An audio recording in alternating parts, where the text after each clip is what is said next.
বুধবার সকাল 9:30টার দিকে আগারগাঁও থেকে মতিঝিল রুটে ট্রেন চলাচল বন্ধ হওয়ার পর চরম ভোগান্তিতে পড়েন যাত্রীরা। মেট্রো রেল চলাচল স্বাভাবিক করতে কাজ করছে সংশ্লিষ্টরা। যান্ত্রিক ত্রুটির কারণে রাজধানীর আগারগাঁও থেকে মতিঝিল রুটে মেট্রো রেল চলাচল বন্ধ থাকায় ভোগান্তিতে পড়েন যাত্রীরা। নির্ধারিত সময়ে গন্তব্যে যেতে অনেকেই পায়ে হেঁটে রওনা দেন, আবার অনেককেই বাসের অপেক্ষায় থাকতে দেখা যায়। তবে উত্তরা থেকে আগারগাঁও পর্যন্ত ট্রেন চলাচল করছে।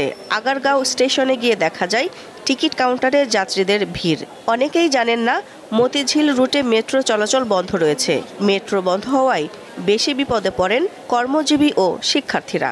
মতিঝিল থেকে মেট্রো রেলে এখানে আসতে চেয়েছিলাম কিন্তু পারি নাই, তো যার কারণে বাসে আসছি, আর সেই জন্য আমার পরীক্ষাটা মিস হয়েছে। এই লাইন ধরে টিকিট কাটার জন্য যে শুনি যে সচিবালয় পর্যন্ত যাবে না, আমি এখন গাড়িতে যাবো, আর কি করব। রিক্সা ভাড়া দিয়ে আসছি যে 50 টাকা ভাড়া খরচ করি, তারপরে একটু ফাস্টলি যাব, কিন্তু আসার পরে দেখি যে মেশিন যেগুলো আছে সবগুলাই বন্ধ। এখন তো আমার এগুলো গেল ওইগুলো গেল। ঢাকা বিশ্ববিদ্যালয় মেট্রো স্টেশনেও যাত্রীদের লাইন দেখা যায়।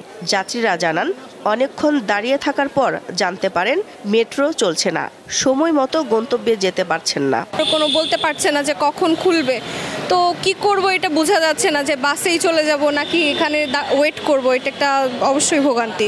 এটা কখন ঠিক হবে ওনারা নির্দিষ্ট করে বলতে পারছেন না। এটা এর জন্য যাত্রীদের আসলে অনেক ভোগান্তিতে পড়তে হচ্ছে সাধারণ যাত্রীদের। রাজধানীর খামারবাড়িতে মেট্রো রেল অবকাঠামোর পিলার ও গার্ডারের মাঝের একটি রাবার প্যাড খুলে গেছে।